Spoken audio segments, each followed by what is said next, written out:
남규태방송 시청자 여러분 안녕하십니까. 오늘은 2023년 4월 30일 일요일입니다. 현재 시간은 오전 7시 34분입니다. 성경공부 464회 방송을 시작하겠습니다.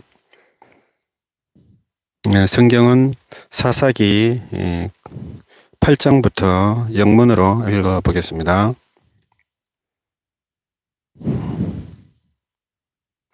Now the Ephraimites asked Gideon, why have you treated us like this? Why didn't you call us when you went to fight Midian? And they criticized him sharply. But answered them, what have I accomplished compared to you? Aren't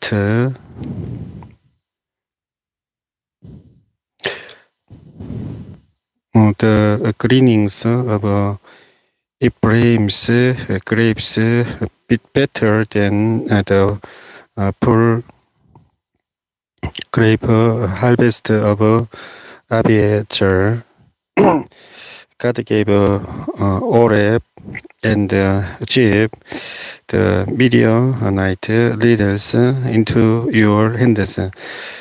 What was I able to do compared to you? At this, their resentment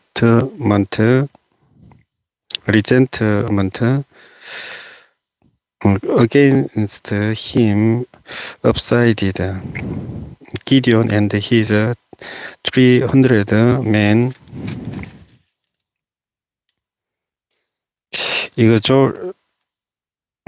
exhausted yet keeping up the pursuit, came to the Jordan and crossed it.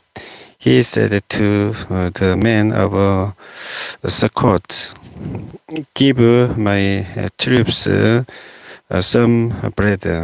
They are warm out, and I am still pursuing Jeba and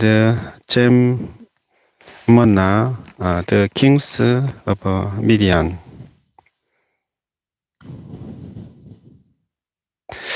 But the officials of Sukkot said, do you already have the hands of Jeba and Zalmunna in your possession? Why should we give bread to your troops? Then Gideon replied, just for that, when the Lord has given Jeba and Zalmunna into my hand, I will tear your flesh with desert thumbs and briars. From there he went up to Peniel and made the same request of them. But they answered as the men of Sukkot had. So he said to the men of Peniel, when I return in triumph, I will tear down this tower. Now Jeba and Zalmunna were in Karkar with a force of about 15,000 men, all that were left of the armies of the eastern peoples. 120,000 swordsmen had fallen. Gideon went up by the route of the nomads east of Nova and Jopbeha and fell upon the unsuspecting army. Jeba and Jalmunna, the two kings of Midian, fled, but he pursued them and captured them, routing their entire army. Gideon, son of Joshi, then returned from the battle by the pass of hills. He caught a young man of Succos and questioned him, and the young man wrote down for him the names of the 77 officers of Succos, the elders of the town. Then Gideon came and said to the men of Succos, "Here are Jeba and Jalmunna, about whom you taunted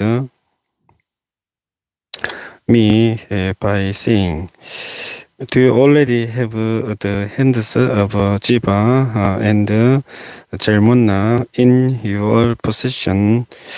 Why should we give bread to your exhausted men?" He took the elders of the town and taught the men of Succos less by punishing them with desert dams and burials. He also pulled down the town of Peniel and killed the men of the town. Then he asked Jeba and Jalmunna, "What kind of men did you kill at Tabor?" "Men like you," they answered, each one with the feeling of a prince. Gideon replied, "Those were my brothers, the sons of my own mother. As surely as the Lord lives, if you had spared their lives, I would not kill you." Turning to Jezer, his oldest son, he said, "Kill them." But Jezer did not draw his sword, because he was only a boy and was afraid. Jeba and Jalmunna said, "Come, do it yourself. As is the man, so is his strength." So Gideon stepped forward and killed them, and took the ornaments of their camels. Next.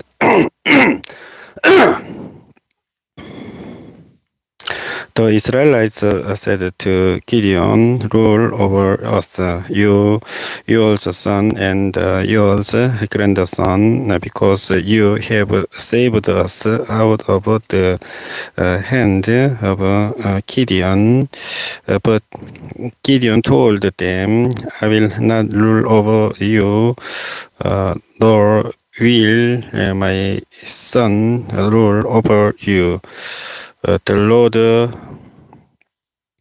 will rule over you." And he said, "I do have one request, that each of you give me an yearling from your share of the plunder. It was the custom of the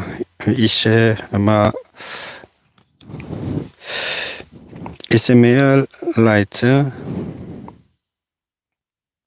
to wear gold earrings. They answered, we will be glad to give them. So they spread out a garment, and each man threw a ring from his plunder onto it. The weight of the gold rings he asked for came to 1,700 shekels, not counting the ornaments, the pendants, and the purple garments worn by the kings of Midian, all the chains that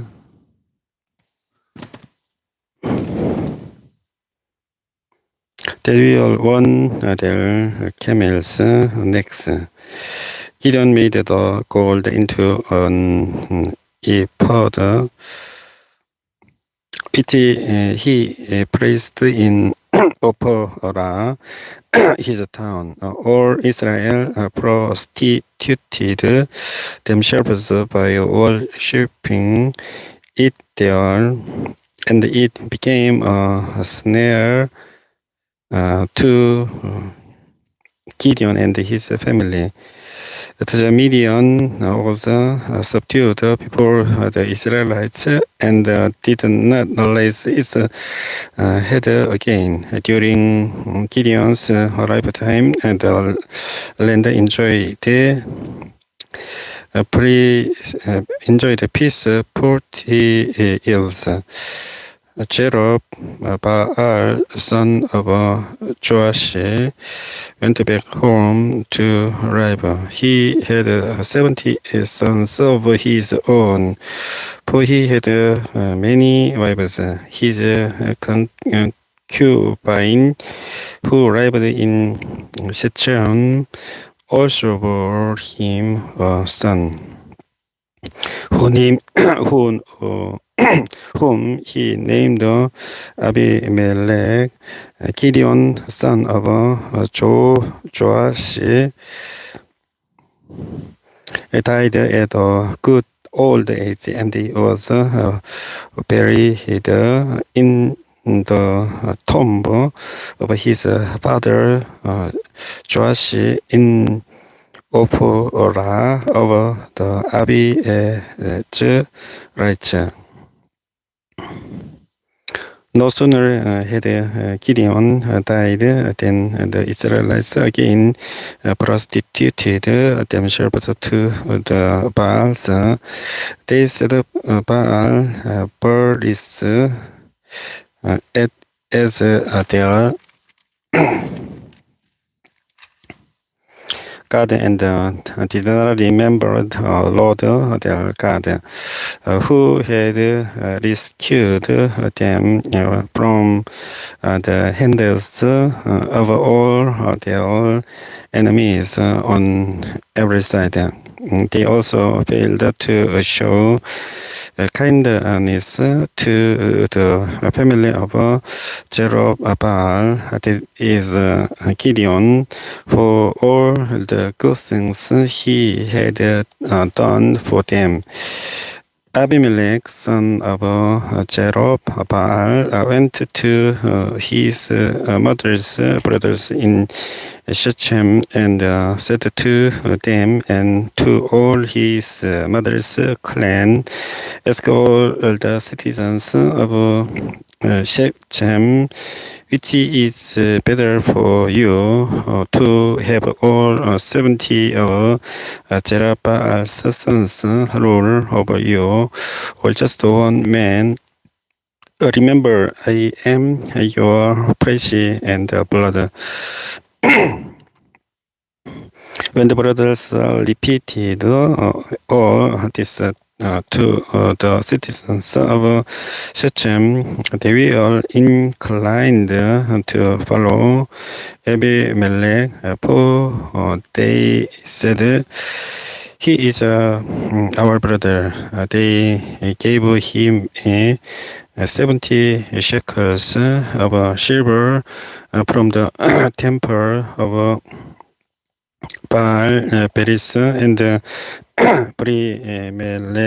Abimelech used it to hire less adventurers who became his followers.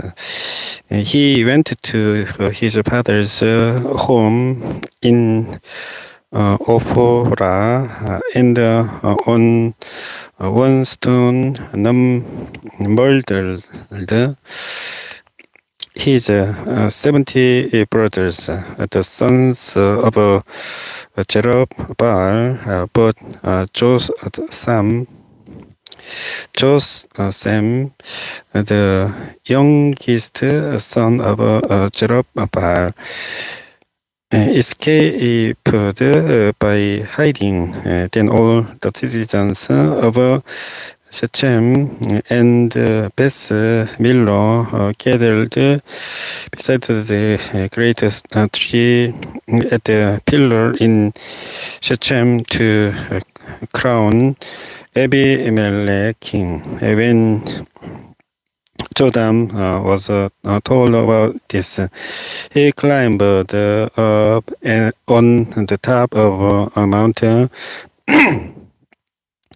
Gerizim, and shouted to them, "Listen to me, citizens of Shechem, so that God may listen to you."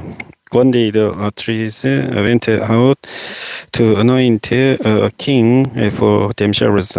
They said to the live tree, "Be our king." But the live tree answered, "Should I give up my oil, by which both gods and men honored, to hold sway over the trees?" Next, the trees said to the fig tree, "Come and be our king."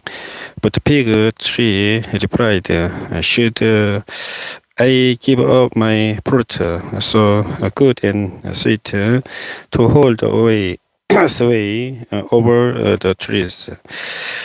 Then the trees said to the vine, "Come and be our king."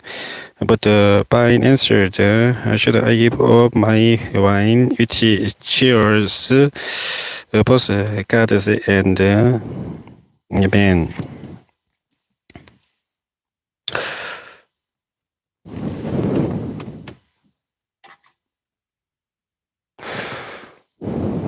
To hold sway over the trees. Finally, all the trees said to the thorn bush, "Come and be our king." The thorn bush said to the trees, "If you really want to anoint me king over you, come and take refuge in my shade. But if not, then let fire come out of the sun bush and consume the cedars of Lebanon.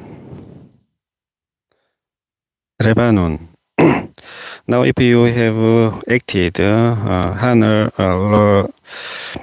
honorably and in good faith when you made Abimelech king, and if you have been fair to Jerubbaal and his family, and if you have treated him as he deserves,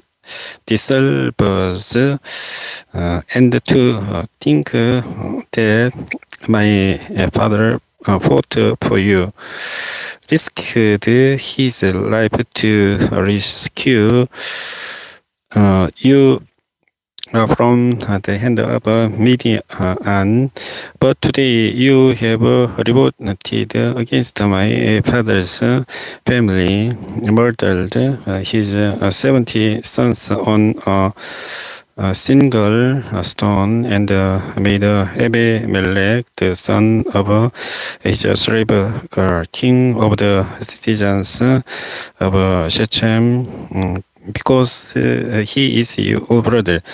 If then you have acted honorably and in God's face toward Jerubbaal and his family, today may Abimelech be your joy, and may you be his too.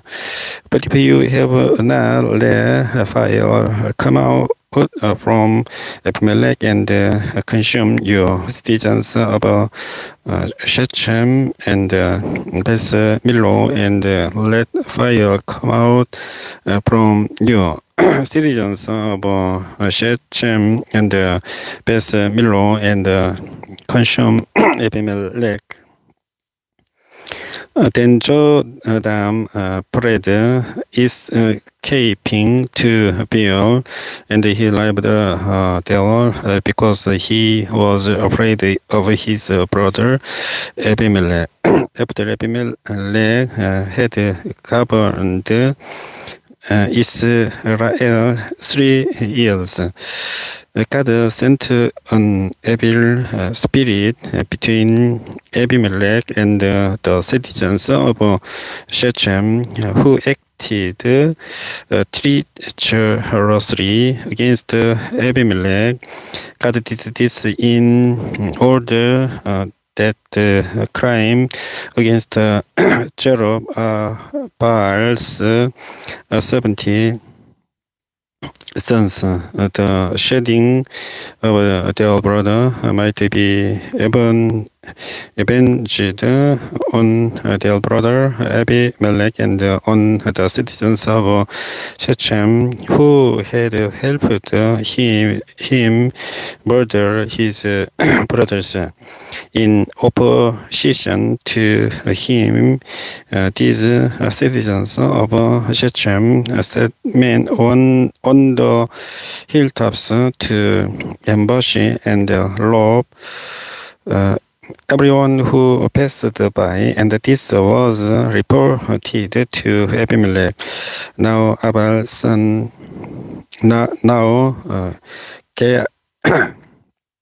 Gaal, son of Ebed, moved with his brothers into Shechem, and its citizens put their confidence in him. After they had gone out into the fields and gathered the grapes and trodden them, they held a festival in the temple of their God.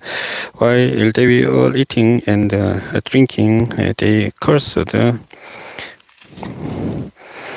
Abimelech. Then Gaal, son of Ebed, said, "Who is Abimelech and who is Shechem, that we should be subjected to him? Isn't he Jerubbaal's son, and isn't Jibor his deputy, serve the man of Hamor, Shechem's father? Why should we serve Abimelech? If any of these people will under my command, then I would get rid of him. I would say to Abimelech, call out your whole army. When Jebel, the governor of the city, heard what Gaal, son of Ebed, said. He was very angry. Under cover, he sent messengers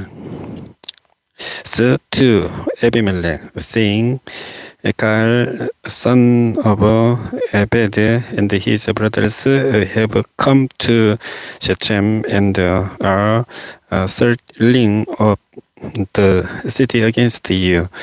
Now then, during the night, you and your men should come and lie in wait in the fields. In the morning at sunrise, the bands against the city, when Gaal and his men come out against you, do whatever your hand finds to do. So Abimelech and all his troops set out by night and took up concealed positions near Shechem in four companies. Now Gaal, son of Ebed, had gone out and was standing at the entrance to the city gate, just as Abimelech and his soldiers came out from their hiding place. When Gaal saw them, he said to Jephthah, "Look, people are coming down from the tops of the mountains." Jephthah replied, "You mistake the shadows of the mountains for men."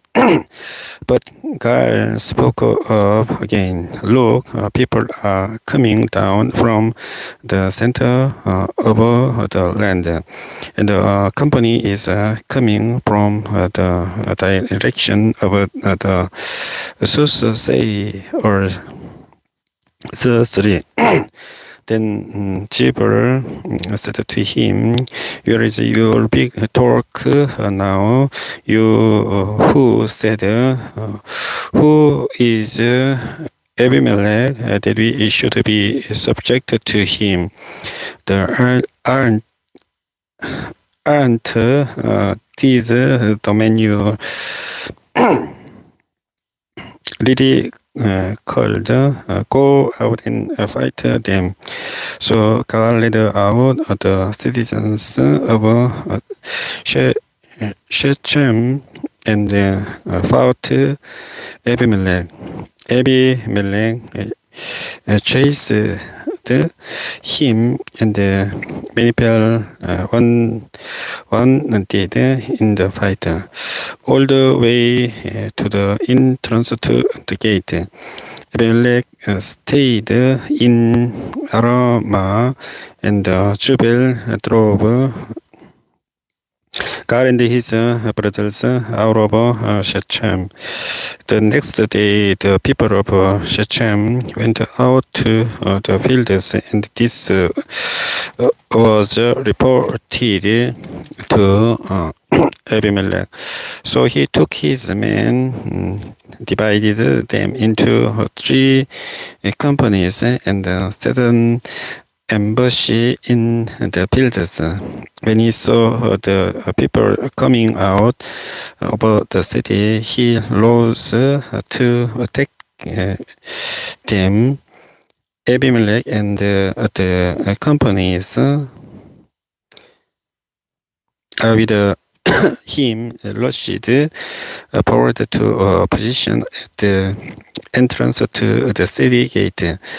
Then 2 companies rushed upon those in the fields and struck them down. All that day, Abimelech pressed his attack against the city until he had captured it and killed its people. Then he destroyed the city and scattered salt over it. On hearing this, the citizens in the tower of Shechem went into the strong hold of the temple of El Beris. When Abimelech heard that they had assembled there, he and all his men went on. Mount German, he took an axe, and cut off some branches, which he lifted to his shoulders.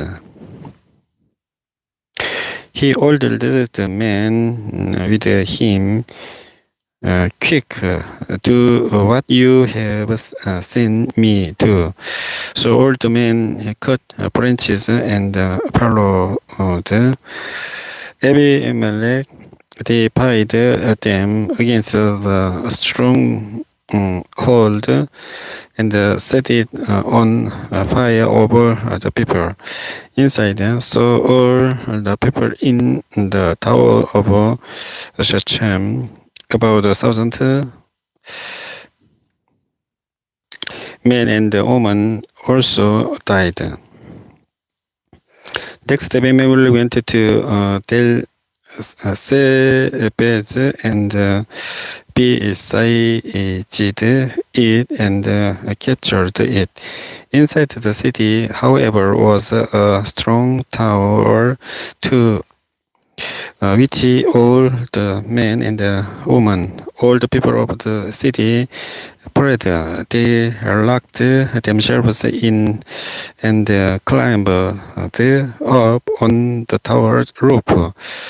Abimelech went to the tower and stormed it, but as he approached the entrance to the tower to set it on fire, a woman dropped an upper millstone on his head and cracked his skull. Only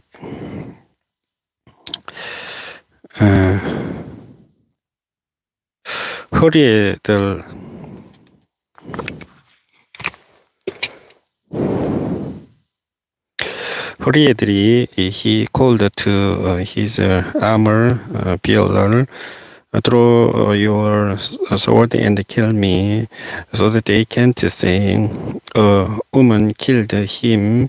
So his servant ran him through, and he died. When the Israelites saw that Abimelech was dead, they went home. So those God repaid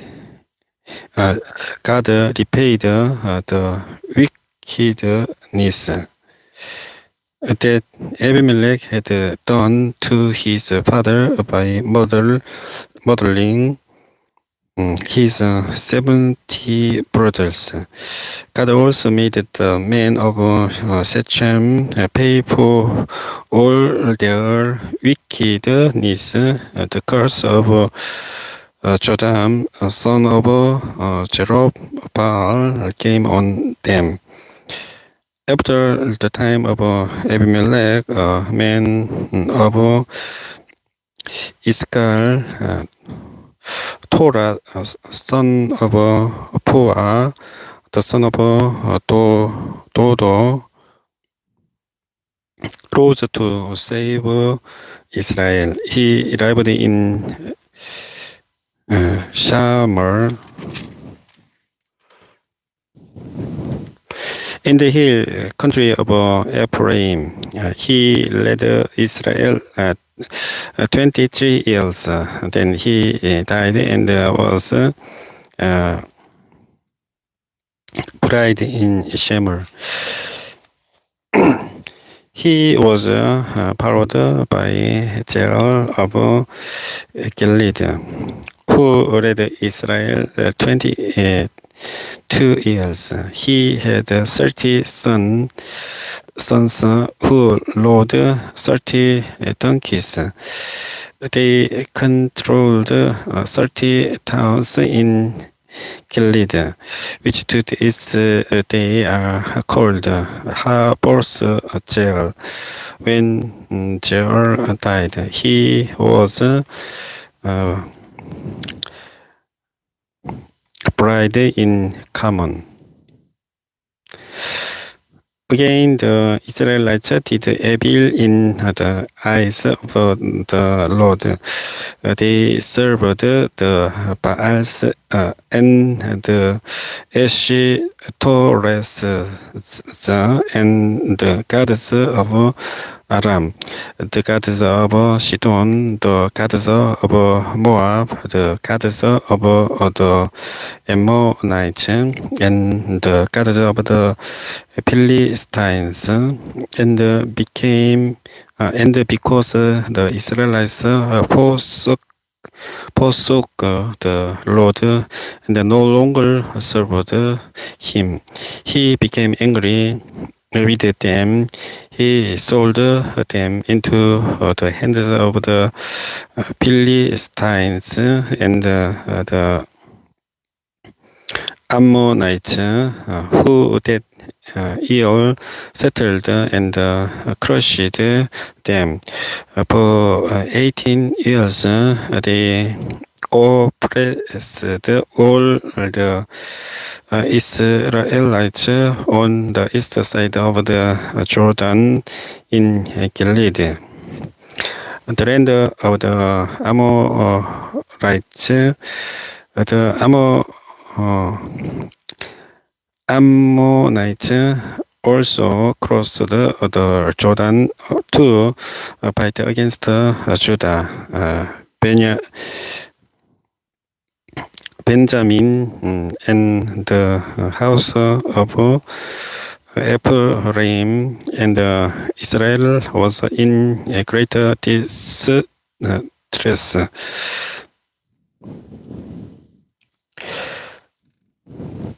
Then the Israelites cried out to the Lord, "We have sinned against you, forsaking our God and serving the Baals." The Lord replied, "When the Egyptians, the Amorites, the Ammonites, the Philistines, the Sidonians, the Amalekites, and the Moabites oppressed you, and you cried to me for help. Did I not save you from their hands? But you have forsaken me and served other gods, so I will no longer save you. Go and cry out to the gods you have chosen. Let them save you when you are in trouble." But the Israelites said to the Lord, "We have sinned. Do with us whatever you think best, but please rescue us now." Then they got rid of the foreign gods among them and served the Lord, and he could bear Israel's misery no longer. When the Ammonites were called to arms and camped in Gilead, the Israelites assembled and camped at Mizpah.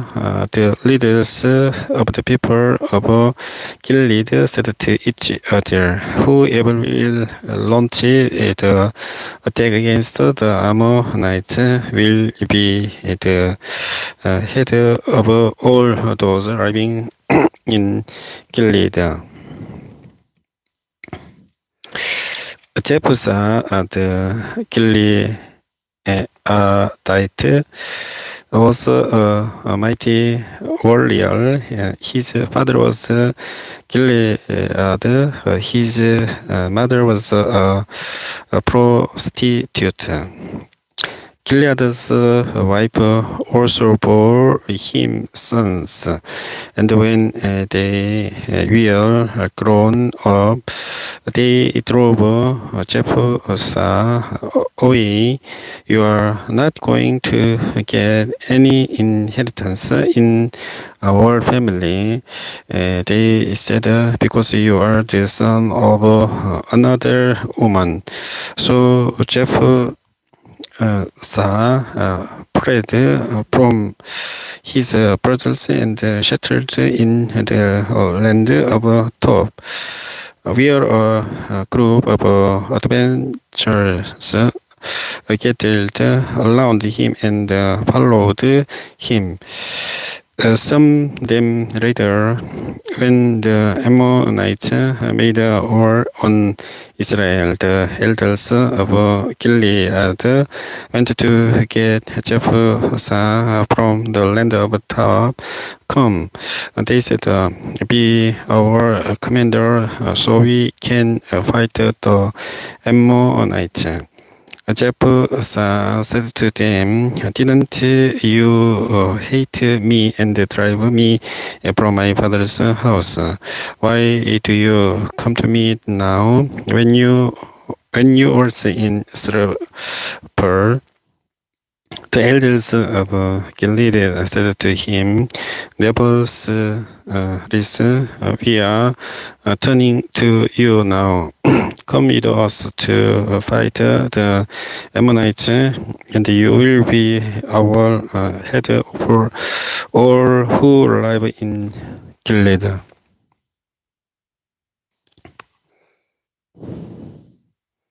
Jephthah answered, suppose you take me back to fight the Ammonites, and the Lord gives them to me.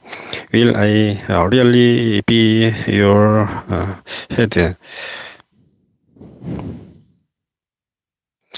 The elders of Gilead replied, the Lord is our witness. We will certainly do as you say.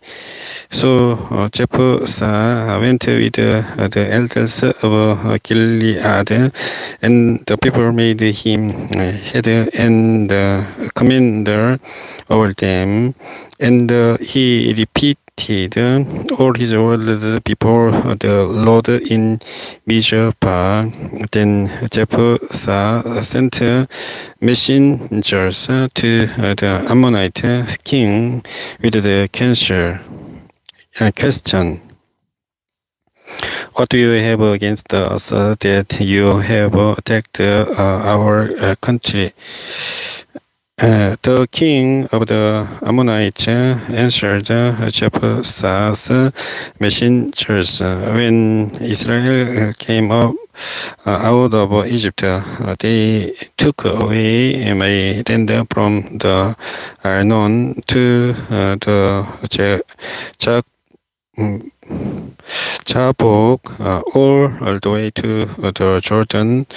Now give it back peaceably.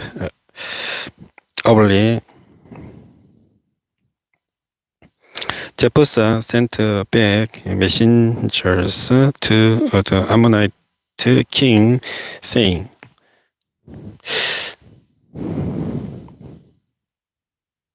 this is what Jephthah says Israel did.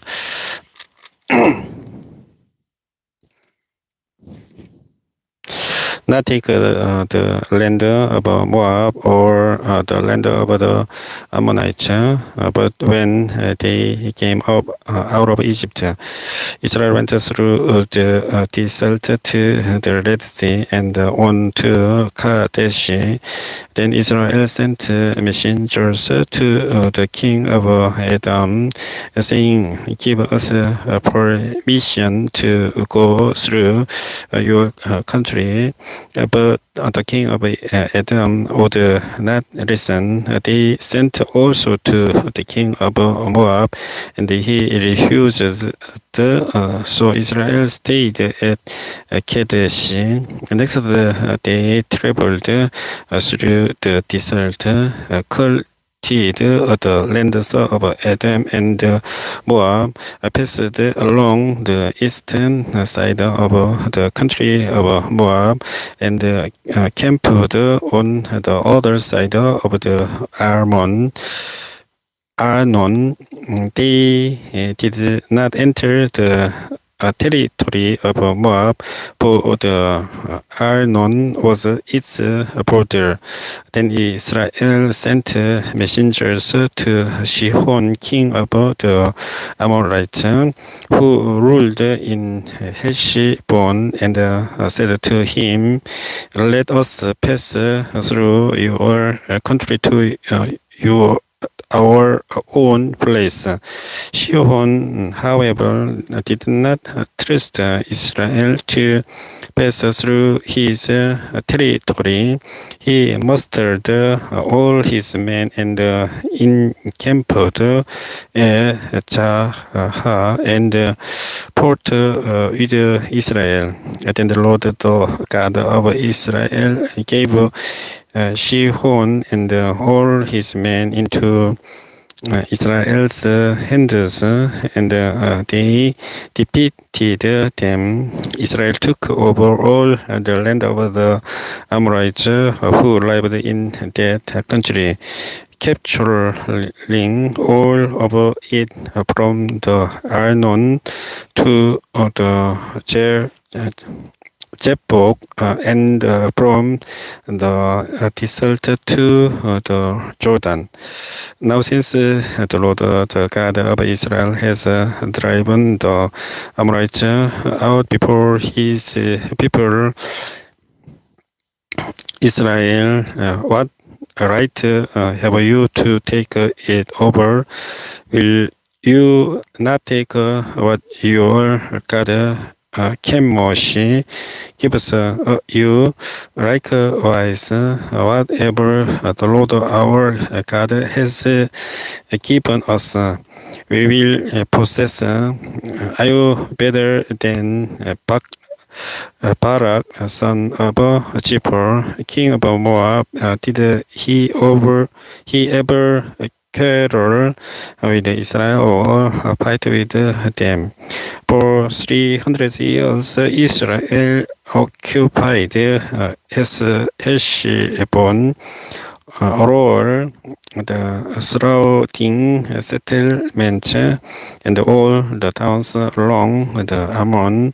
Why didn't you retake them during that time?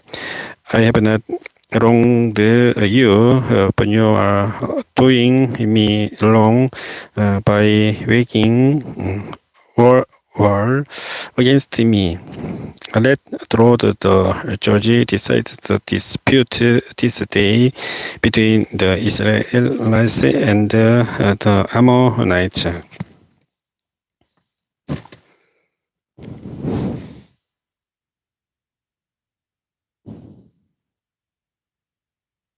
The king of Ammon,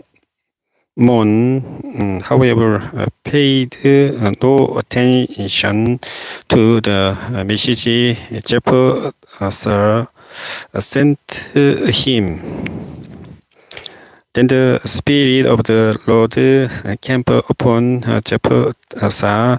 He crossed the Gilead and Manasseh, passed through Mizpah of Gilead, and from there he advanced against the Ammonites. And Jephthah made a vow to the Lord, "If you give the Ammonites into my hands, whatever comes out of the door of my house to meet me when I return in triumph from the Ammonites will be the Lord's, and I will sacrifice it as a burnt offering."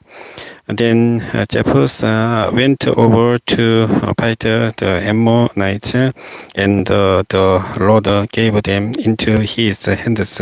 He defeated 20 towns from Aroer to the vicinity of Minnis, as far as Abel Kiramim. Thus Israel subdued Ammon.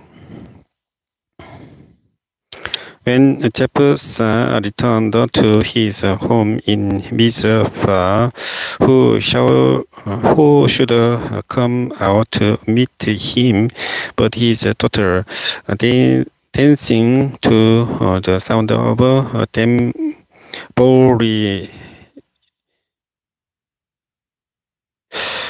tambourines. She was an only child. Except for her, he had neither son nor daughter. When he saw her, he tore his clothes and cried, "Oh, my daughter, you have made me miserable and wretched, because I have made a vow to the Lord that I cannot break." "My father," she replied, "you have given your word to the Lord. Do to me just as you promised. Now that the Lord has avenged you of your enemies, the Ammonites, but grant me this one request." She said, "Give me 2 months to roam the hills and weep with my friends, because I will never marry." "You may go," he said, and he let her go for 2 months. She and the girls went into the hills and wept because she would never marry. After the 2 months, she returned to her father, and he did to her as he had vowed, and she was a virgin. From this comes the Israelite custom. That each year the young women of Israel go out for 4 days to commemorate the daughter of Jephthah the Gileadite.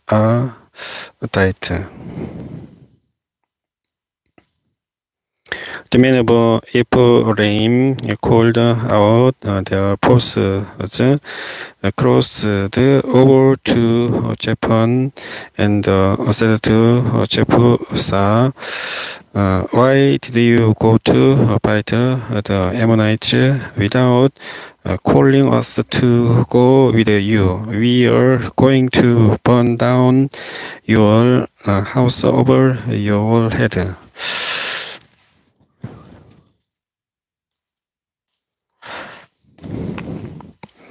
Jephthah answered, "I and my people, we are engaged in a great struggle with the Ammonites, and also I called you, didn't save me out of their hands. When I saw that you wouldn't help, I took my life in my hands and crossed over to fight the Ammonites, and the Lord gave me the victory over them.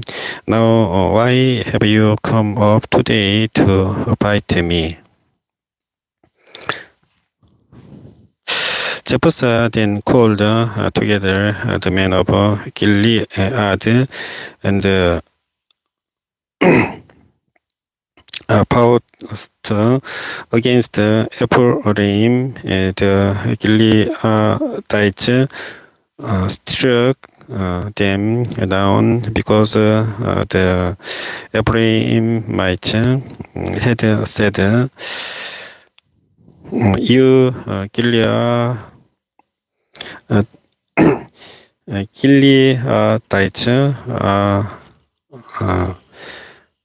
renegades from Ephraim and Manasseh."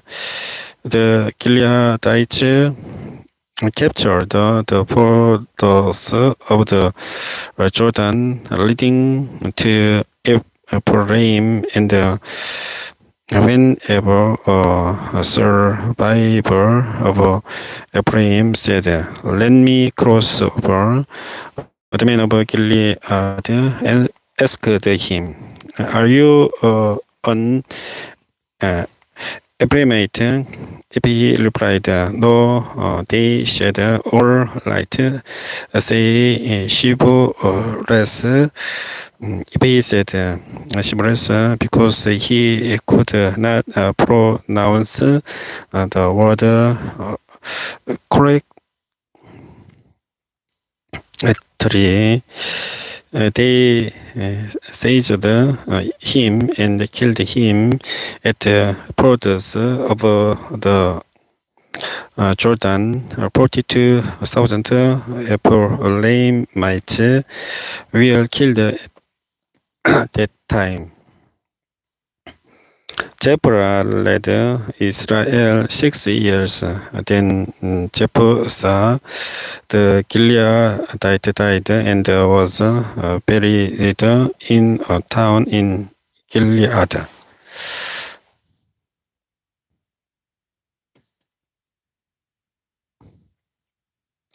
After him, Ibzan of Bethlehem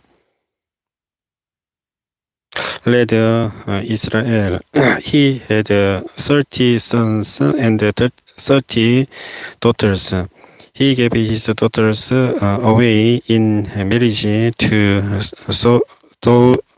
those outside his clan, and for his sons he brought in 30 young women as wives from outside his clan. Ibzan led Israel 7 years. Then Ibzan died and was buried in Bethlehem. After him, Elon the Jebulonite led Israel 10 years. Then Elon died and was buried in Ajaron in the land of Jebulon. After him, Abdon, son of Hillel from Pirason, led Israel.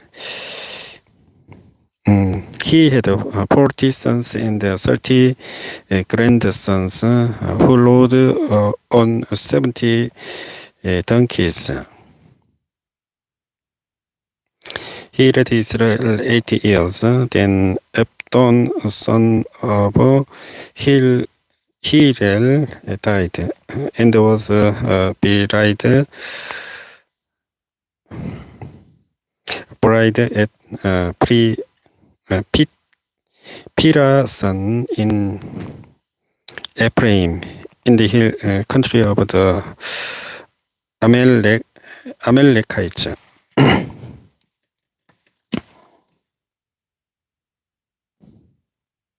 Against the Israelites did evil in the eyes of the Lord.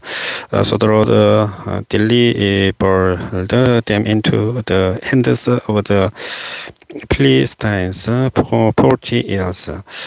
Certain men of Jorah named Manoah from the clan of the Danites had a wife who was sterile and remained childless. The angel of the Lord appeared to her and said,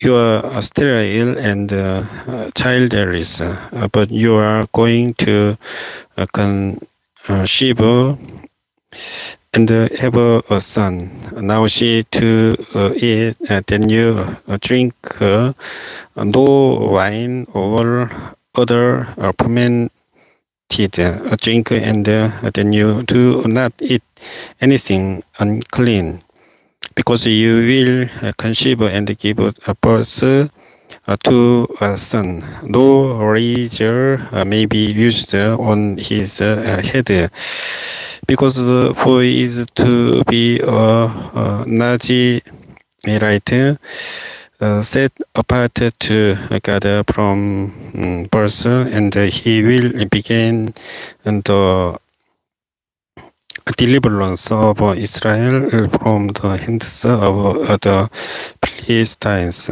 Then the woman went to her husband and told him, "A man of God came to me. He looked like an angel and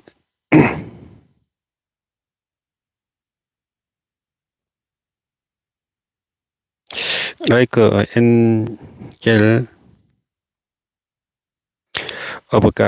angel of God, very very awesome. I didn't ask him where he came from, and he didn't tell me his name, but he said to me, 'You will conceive and give birth to a son. Now then, drink no wine or other fermented drink, and do not eat anything unclean, because the boy will be a Nazirite of God from birth until the day of his death.'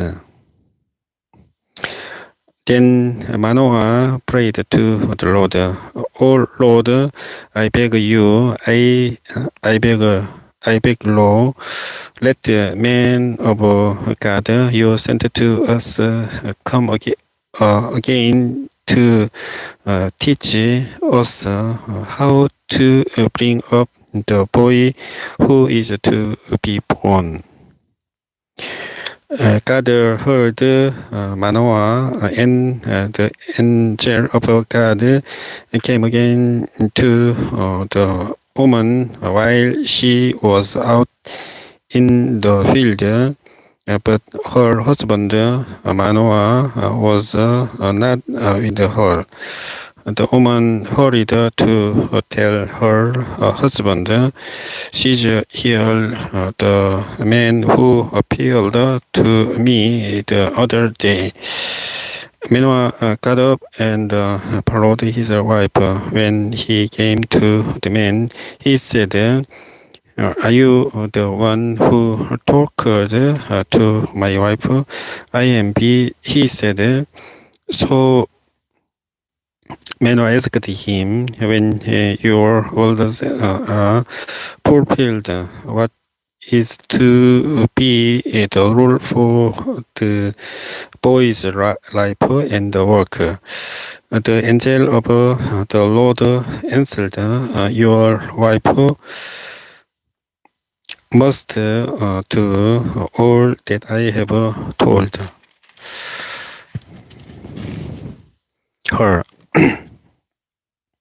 She must not eat anything that comes from the grape vine, nor drink any wine or other fermented drink, nor is eat anything unclean. She must do everything I have commanded her. Manoah said to the angel of the Lord, we would like you to stay until we prepare a young goat for you. The angel of the Lord replied, even so you detain me. I will not eat any of your food, but if you prepare a burnt offering, offer it to the Lord. Manoah did not realize that it was the angel of the Lord. Then Manoah inquired of the angel of the Lord, what is your name, so that we may honor you when your word comes true. He replied, why do you ask my name? It is beyond understanding. Then Manoah took a young goat together with the grain offering and sacrificed it on a rock to the Lord. And the Lord did an amazing thing while Manoah and his wife watched as the flame blazed up from the altar toward heaven. The angel of the Lord ascended in the flame. Seeing this, Manoah and his wife fell with their faces to the ground. When the angel of the Lord did not show himself again to Manoah and his wife, Manoah realized that it was the angel of the Lord. We are doomed to die, he said to his wife. We have seen God. But his wife answered, if the Lord had meant to kill us, he would not have accepted a burnt offering and grain offering from our hands, nor shown us all these things, all now told us this. The woman gave birth to a boy and named him Samson. He grew, and the Lord blessed him, and the Spirit of the Lord began to stir him while he was in Mahane, then between Jorah and Eshitol.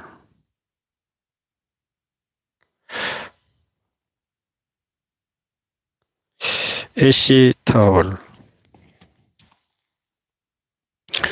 사사기 13장까지 영문으로 읽어봤습니다. 성경공부 464회 방송은 여기서 종료하도록 하겠습니다. 주기도문 기도하고 방송을 끝내겠습니다. Our Father in heaven, hallowed be your name. Your kingdom come, your will be done on earth as it is in heaven. Give us today our daily bread. Forgive us our debt as we also have forgiven our debtors, and lead us not into temptation, but deliver us from the evil one. For yours is the kingdom and the power and the glory forever. Amen. 예? 갈 거야. 성경 공부 464회 방송을 시청해 주신 분께 감사드리겠습니다. 다음 방송에서 다시 또 인사드리겠습니다. 안녕히 계십시오.